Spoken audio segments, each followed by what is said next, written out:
Hi,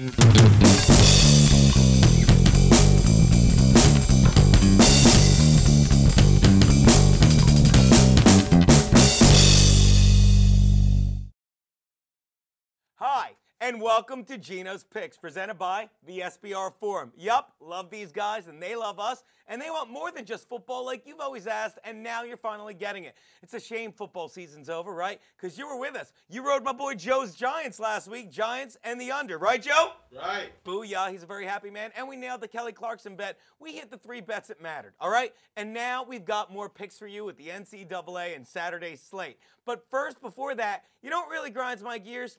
ESPN. Oh, Tebow's gone, so who is it now? Jeremy Lin. Look, I love Jeremy Lin. The kid is a great story, but one, do not compare him to Tim Tebow, because unlike Tebow, yes, he's a great comeback, he's a feel-good, but this kid has all the tools. He is for real, and I'm tired of getting 800 angles on him from ESPN. Oh, with the Linsanity, and he's Linsane. How about some headings I'd like to see? Like that amazing finish by Lin when he hit that three-pointer at the buzzer against Toronto.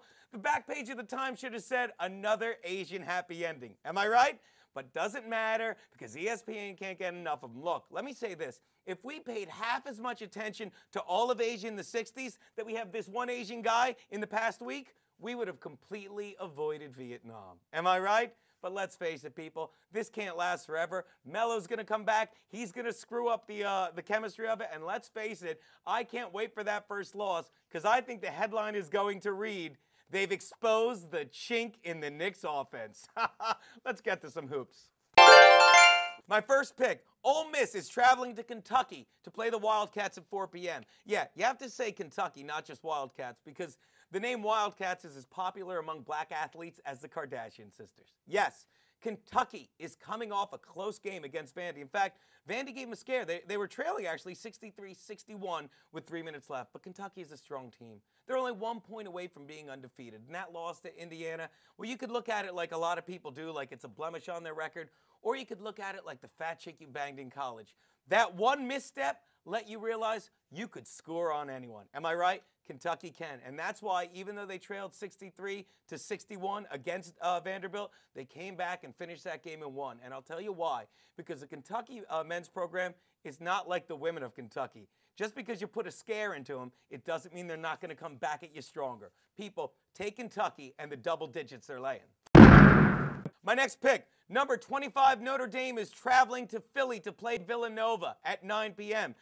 Notre Dame is ranked 25. That's it. You're telling me Mike Bray's Fighting Irish are only ranked 25? Why?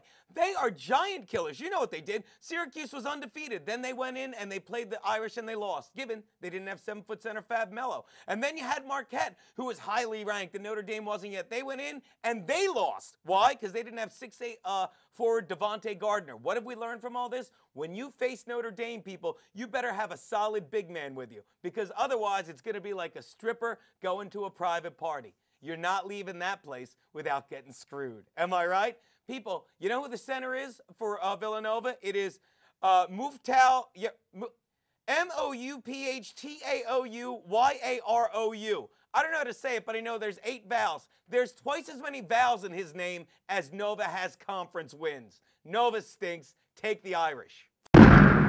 Which brings me to my lock of the week, or Saturday, or whatever you want to call it. Underdog K-State travels to Texas to face Baylor. All right, here's some things you may not know. First, let's start with K-State. The Wildcats have lost their last 2 games. They lost to Texas in Texas, and they lost to the rival Jayhawks at home in Kansas, okay? So maybe they shouldn't be called the Wildcats. Maybe they should be called the Tornadoes. Why? Because whenever they head to Texas or Kansas, they find themselves heading in the direction of the basement.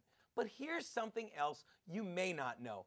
Baylor, which started out 17-0, has since gone 5-4. You know why? Because Baylor, like everything else that is based in Waco, Texas, start the same. They start out really popular, but in the end, it's one giant flame out. People, take K-State and the points.